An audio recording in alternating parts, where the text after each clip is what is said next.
from 7:30 a.m. till 5 p.m. I'd encourage you to consistent. So please join us. That's going to be on Tuesday.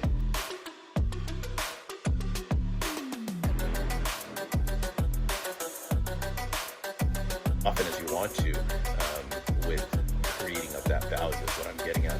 The second.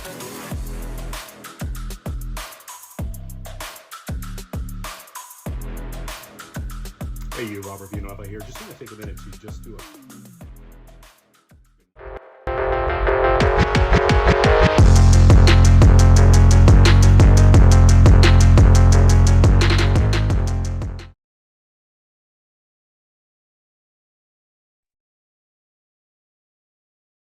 Hey, Robert, how are you?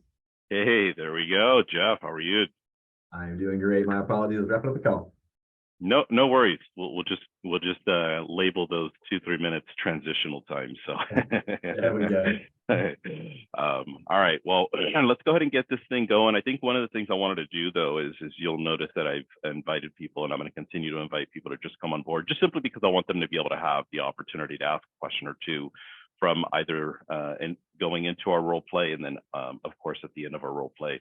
And the other thing too, which we haven't had a chance to talk about, I don't want to focus too much just on FSBOs, but I do want to take at least the next handful of weeks, because I know that you're great at so many other sources, and I want to be able to showcase some of those other talents and some of those other sources as well.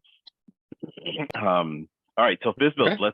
Let's continue. I think the one thing that I do want to kind of talk about just the smidge before we jump into the role play is the building of the relationship, as you know, we were talking about a few weeks ago. In that building of the relationship, the mistake that agents will make is that they'll call the for sale by owner the one time, never do any follow-up, and then they expect some results to come from that. I didn't get a chance to even ask you this question. What's the percentage of times that you will call a for sale by owner the one time, set the one appointment, and get a contract signed? What does that percentage even look like? Get the listing signed on the first appointment with them. Is that what you're asking? Basically, I pick up the phone, right. I call Jeff for sale by owner. We set an appointment on that very first conversation. I go out there, I meet with you, do the listing presentation, and boom, I get a contract signed with that for sale by owner. What's the frequency of that? This percentage is so small, but I would say probably 2 times out of 1,000 deals in 11 years. Very, very rare. Yeah. And I think that's the positive or negative on FSBOs is you may get them on that first call to get the first appointment, but then the odds of them signing round one, yes, they're a very active hot buyer or active hot seller, but getting them to actually commit round one is next to impossible. Now, if you do call 8 or 10 times and then on call number 8, you hit the motivation angle and find their motivation changed or something, you may go out and get it signed right away then. Or it may be you go out initially meet them and then you just got to work the lead for a couple of weeks. Yeah, it's a lot about the follow-up. And that's the one thing, for whatever reason, the last couple of weeks, having a few new coaching clients and them talking to me about their approach with FSBOs and them having a hard time. And, there's not a lot of FSBOs and I'm calling them. I'm not setting any appointments. I said, well, tell me a little bit about your follow-up game. Well, there's not a lot of them that want me to follow up with them. And I'm like, I don't think anybody wants us to follow up with them unless we have a buyer. But it's part of our responsibility. And for me, my background is knocking on doors and, being really heavily invested on the just listed side.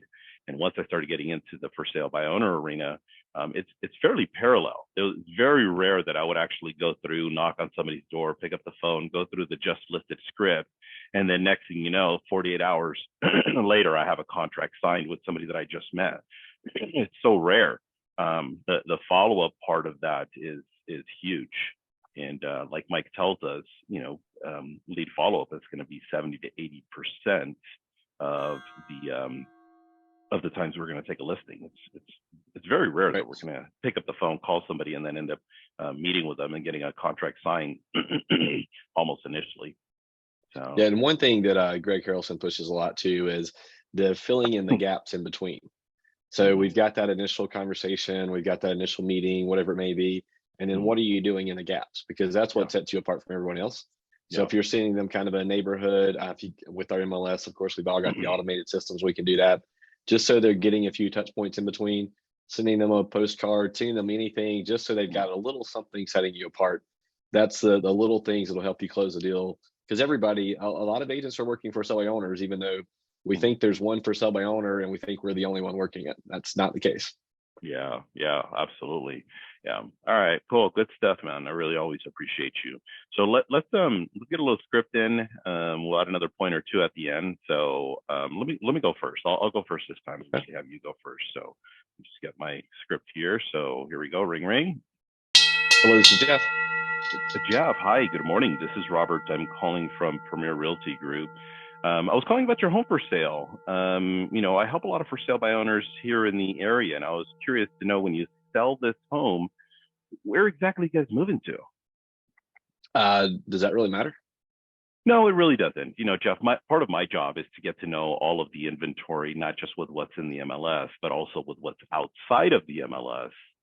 Now, as far as the selling of this home, how soon were you wanting to get this property sold, by the way? Oh, well, would be sell it right away. Okay, We'd love to be able to take the money and put it into something else. There we go. All right. So now, when you say put it into something else, is this an investment property or do you live here?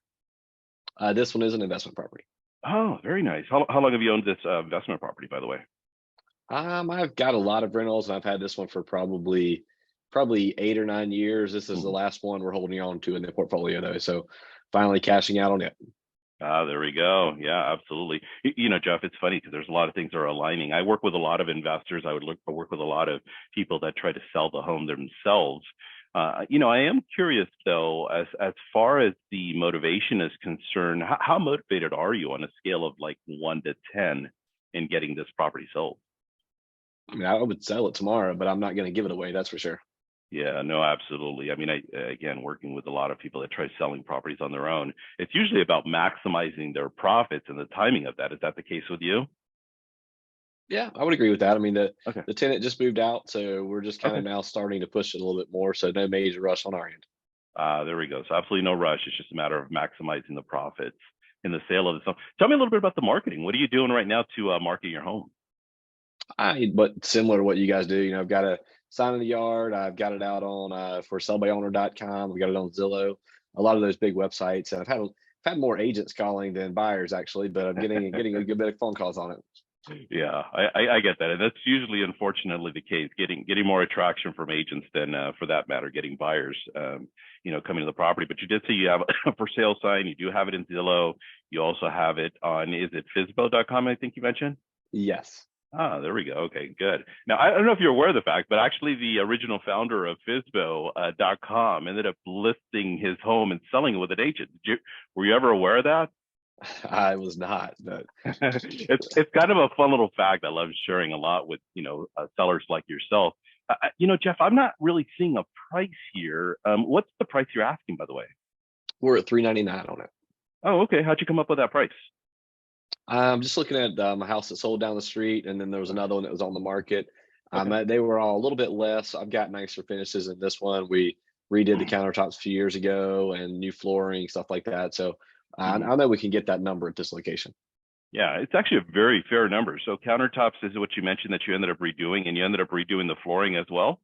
Correct. Yep. And it's got the roof is only a few years old. The hurricane a few years ago ripped it off. So we got a new roof back in 2019, I guess.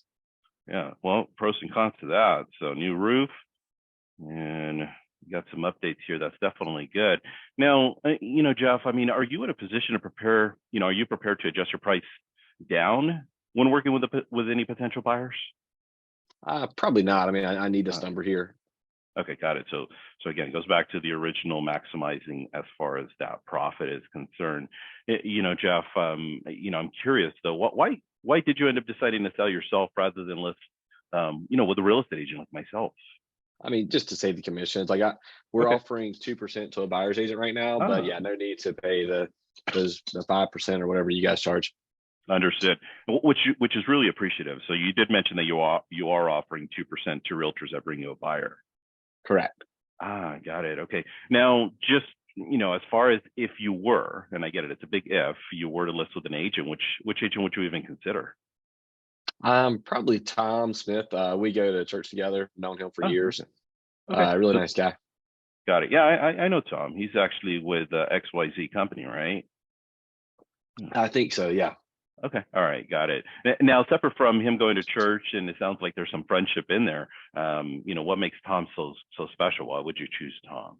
I've just known him for years, and so I like his family, and so I like to take care of people I know. Okay, got it. No, and I totally respect that, and I'm very appreciative of that. If you were to choose Tom as your agent, what would you expect Tom to do to get your home sold if that was the case?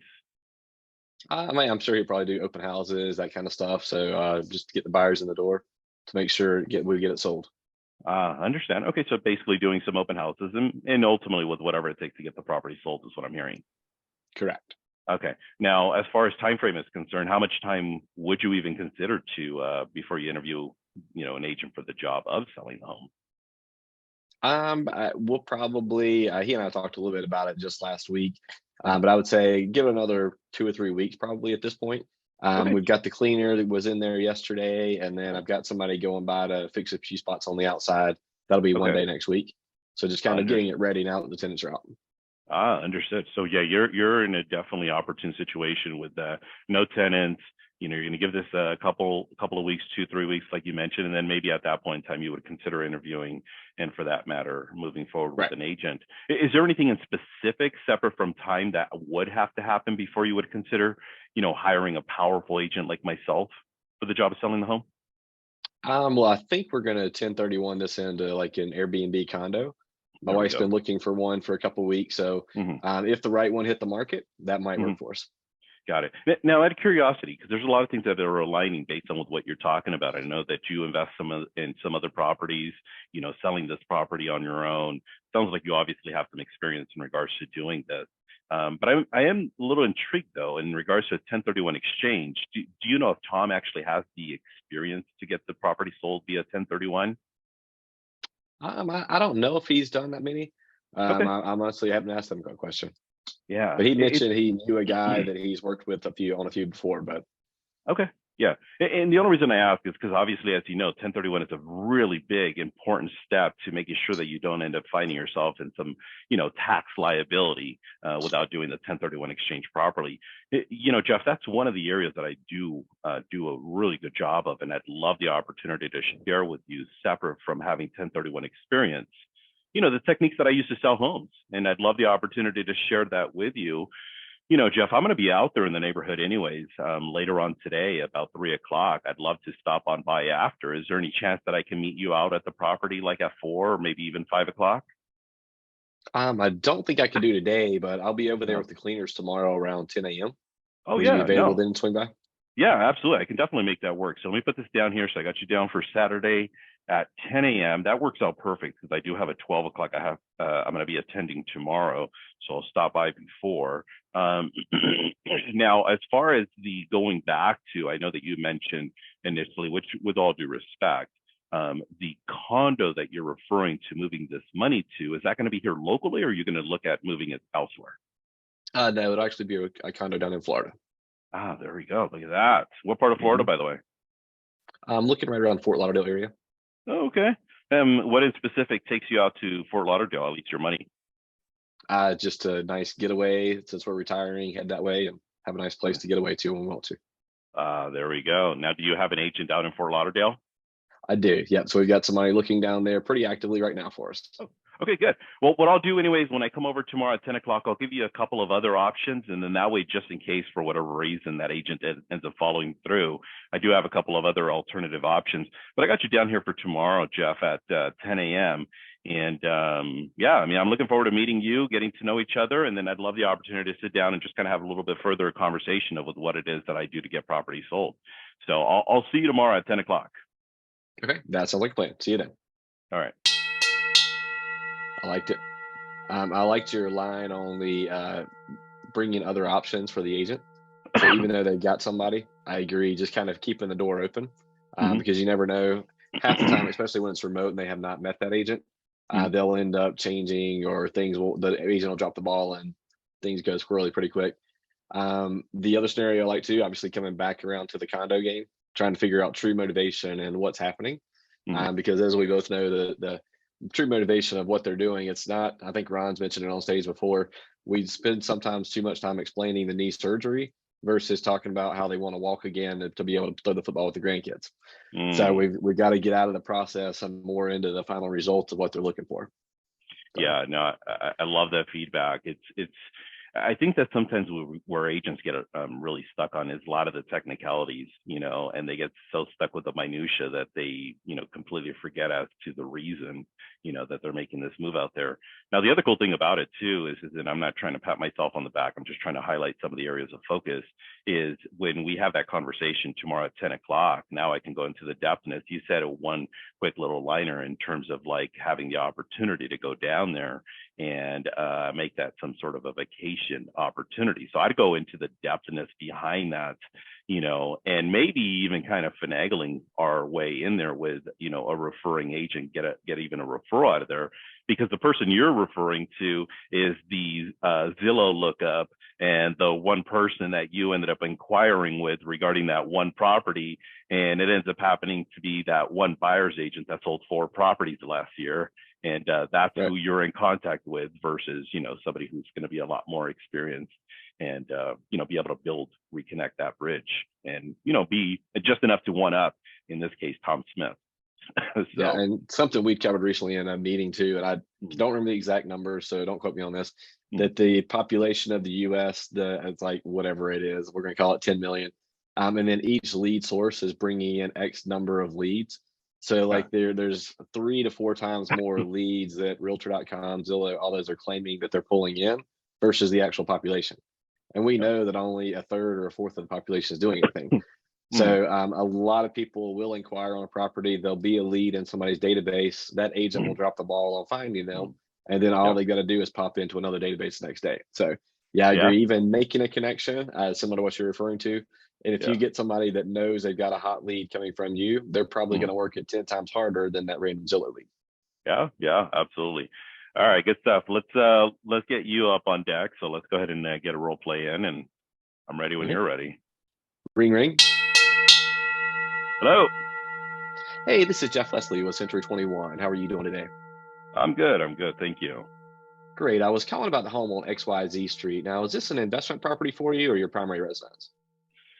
No, this is definitely a property we live in. So this is our primary residence. Very good. I noticed it on Zillow at a price of $450. Is that still available for sale? Yeah, we actually we do have it $450. Is it a realtor, by the way? Yes, I work with Century 21. Oh, Now, got it. when you Okay. sell this home, where are you planning on going to next? Well, we're really just looking at getting something a little bit bigger. Oh, nice. So a slightly larger home here in town? Yeah, just another bedroom, another bath, and maybe another 400 or 500 square feet. It's primarily what we're looking at. I got it. And so basically looking to do a little bit of an upsize. Have you nailed down which neighborhood you're going to yet? Yeah, there's a couple of different places we're looking at. I mean, there's a new built community not too far from here that are building quite substantial, larger home. I don't know if we want that much home. I really just need a place that I can kind of set up an office. The last couple of years, obviously with COVID, I've been able to work remotely, and right now all I have is just basically a desk in my bedroom. So I'm looking for something that I can be able to, be able to kind of expand into. Yeah. And so it sounds like you're going to be continuing to work from home for quite a while. Is that correct? It's kind of a little back and forth. I like the advantage of being able to, in a sense, work from home, save a little commute, having to drive into LA, 2 hours round trip, plus another $150 of gas. And if I can save some of that, why not? Yeah, that 20 hours a week on a commute can really make a big difference in your production just by working from home. So I get it. I've got a lot of clients that have been doing that here recently. And the square footage, I noticed you said you're adding about 400 square feet as well. Is that primarily going to be just the office space, or are there any additional spaces you need as well? I mean, it'd be nice to have a little bit of extra elbow room everywhere else, a little bit more kitchen, a little bit more dining area. Doesn't have to be too much more home. The primary focus is, with the kids and all, having their room. Last thing I want to do is end up having the kids end up bunking up. So I just, it's either a bedroom or setting up shop in the kitchen. And yeah, it doesn't work well when the kids get home from school. So just a little bit of extra space is what we're looking for. Right. Yeah. Okay, so more kind of upsizing the spaces more versus additional spaces that you need. Yeah. Now, how soon do you need to have that set up? Has your employer given you a deadline to get the dedicated office space, or? I've been doing it for a year. It's it's just Wow. the frustrations with especially with the kids when they're on break and stuff like that. It's just not a dedicated space, I guess the best way to put it. And I'm really just kind of looking at getting something that's going to be just a little bit more accommodating. And heck, I mean, if we can afford being in a position, which is part of the reason why we're trying to sell this property ourselves, if we can get a pool, why not? So. Now, are your kids in a year-round school, or are they going to be at home a lot more this summer? No, they're in a more traditional setup, and they are going to be. I don't know. It's probably. I mean, even though it's like 2.5 months, it feels like 6 months while they're home. Right, exactly. And given that we're in April now, so that's right around the corner, would your goal to be in that new house by that time frame, or do you want to start looking at that time? Not really in an absolute dire rush.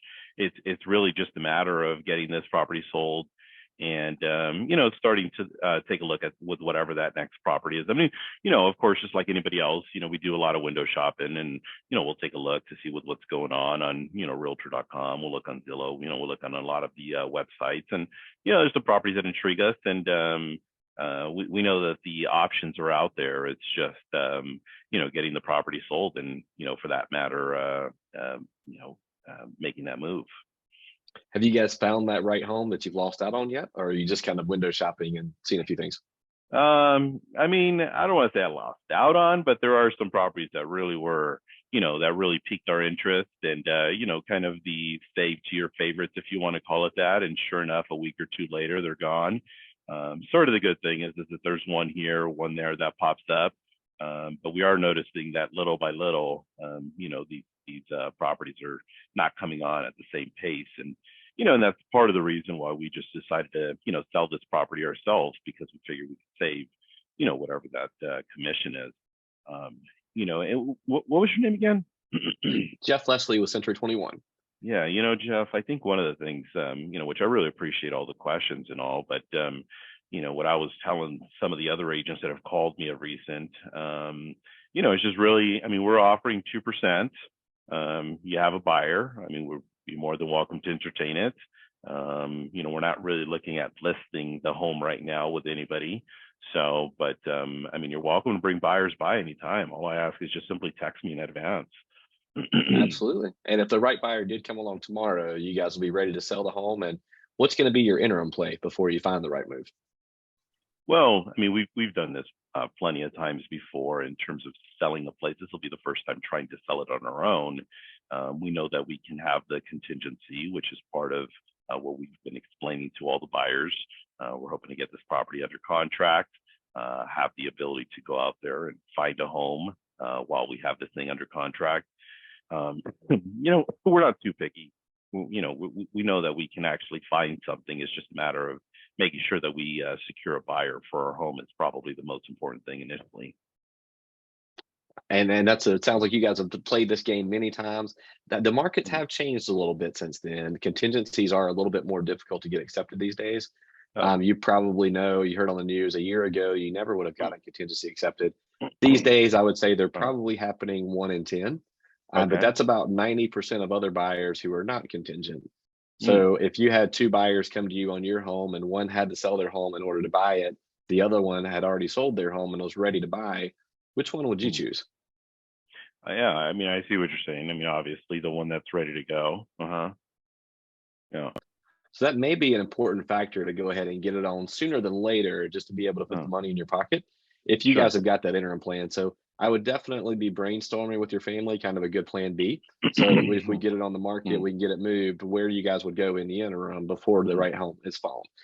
Yeah. Now, I know you got it here on Zillow. What other methods are you using to market the home for you? Well, I mean, we got a sign in the yard. We've been able to get some flyers out into, some of the local shops here in the area.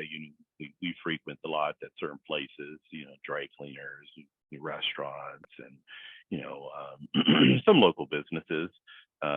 We also local Facebook groups that we've done that with. We've posted them on there. I mean, it seems like we've gotten a pretty decent word out, and we do an open house. You know, we host our own open house. We had an agent host open house this past Sunday, but that's the first time.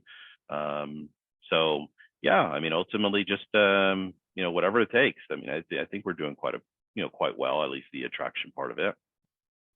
Yeah, that sounds great. Looks like you've done a lot of active marketing. Now, I heard you mention that you had an agent do an open house for you. Was that just an agent trying to attract other buyers, or who was that? Well, I guess he calls himself a neighborhood expert. He knocked on our door probably about 3 months ago. We told him that we were considering on possibly selling our home.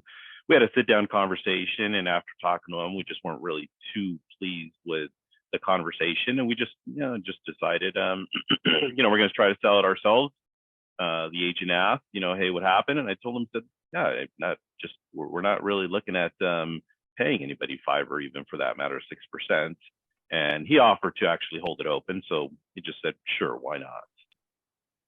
Get some traffic through the door, and hopefully he didn't just take those buyers to other listings. Hopefully he was actively trying to get your sold. Yeah. Now, Yeah. I do have to ask, if you were to list, which agent would you list with?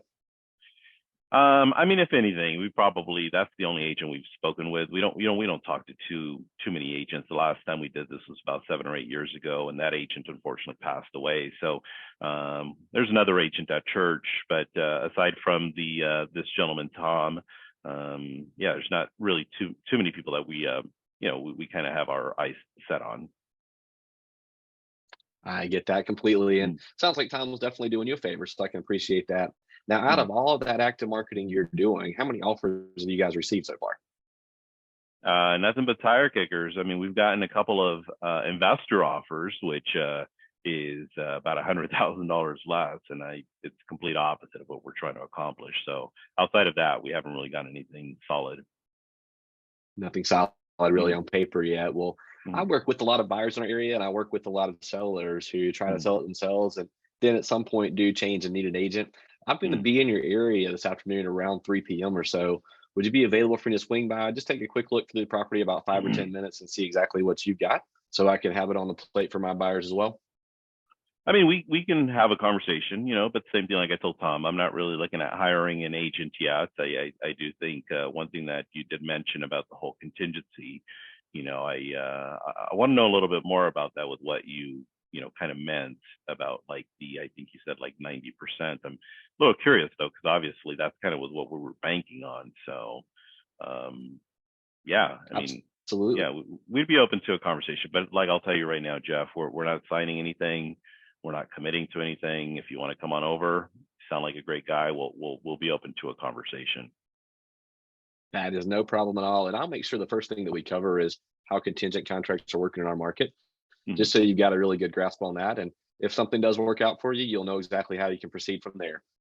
So today at 3 p.m., is that good for you? Yeah, we can do that. The wife will be getting home with the kids. Usually she gets home right around that 3:15-ish window. I have the rest of the afternoon pretty much off. So I think it might be a little bit better at 3:30, but if you want to come on by at 3 o'clock, wait for the wifey, I'm okay with that too. Yeah, I'll tell you what, just let's not make her day hectic anymore than it already is. So let's plan for around 3:30 or 4 o'clock. Which one of those do you think would be better for her? I think 3:30 would be good. Yeah, because usually we go to dinner at 5 o'clock, and we do that as a family thing. And yeah, I'd hate to cut that a little bit close. That is no problem at all. Well, I look forward to officially meeting you today at 3:30. And again, my name is Jeff Lesley with Century 21. I'll see you then. All right, sounds good. Thanks, Jeff. Thank you. All right, man. Good stuff. Good stuff. I was just trying to be a little bit more paceful, a little bit more. You know, not every for sale by owner is an a-hole. Some for sale by owners are actually very welcoming, and you know, just sometimes it's just a matter of having a conversation, and just helping them understand that you know, not all realtors are bad, because sometimes they have a little bit of that perception, you know, we're all blood-sucking creatures. So just number one, you car salesman. Number two, realtors. Yeah, exactly. And in other polls it's the other way around. So Yep. yeah, exactly. But no, man, I mean, pretty much, you know, great job in regards to everything. In a sense, you did. You remained calm, you remained paceful, you weren't too overly aggressive and pushy, and, you know, in a sense, too persistent. But at the same point in time, you didn't veer off of, you know, the purpose of the conversation, which is why are you looking at selling? What is it that you want to accomplish? Digging deeper in regards to the square footage, the this, the that, you know, all the other stuff. So great job in regards to that. I mean, that's pretty much it. I don't really have too much in a sense on the negative side. I think the one and only thing, I think it's just one of those Jeff things, and it kind of shows up in me, is just getting a chuckle in there somewhere, which I did. And we, you know, just trying to lighten it up, because humor does, play a part in terms of humanizing us sometimes too. So, but that's probably. I would agree. And yeah. And from the agent point of view too, so a lot of people I think they have to get through every question based on, and you've got to ask everything along the way. When you made a comment of the only agent you had met with the one guy that you already didn't like, that's when you kind of go ahead and go for the jugular at that point to get the appointment, because you know they've got one option, they don't like that option. So the quicker you can get in the door and be that resource they do like, that's why even kind of alluding to a little more of the preview angle is perfectly fine then, because your goal is to get in, have a good conversation, and seal the deal that way. Yeah, for sure. Yeah, awesome, good stuff, man. I mean, ultimately, any other tips, pointers, anything else that you wanted to share? I'd say that would be the biggie, unless anybody else has questions. Cool. All right, man. As always, I appreciate you. Thank you for hanging in there with my health. So, you know, the lingering cough, I'm hoping that'll eventually, just little by little, just kind of disappear. But it is what it is. Glad to have you back. All right, man. Well, have a powerful week, and I'll talk to you next week. Sounds great. Have a good one. All right. Bye. All right. See ya. From 7:30 a.m. till 5 p.m. I'd encourage you. Consistent. So please join us. That's going to be on Tuesday.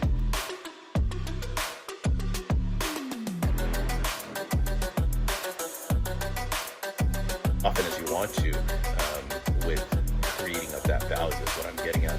The second.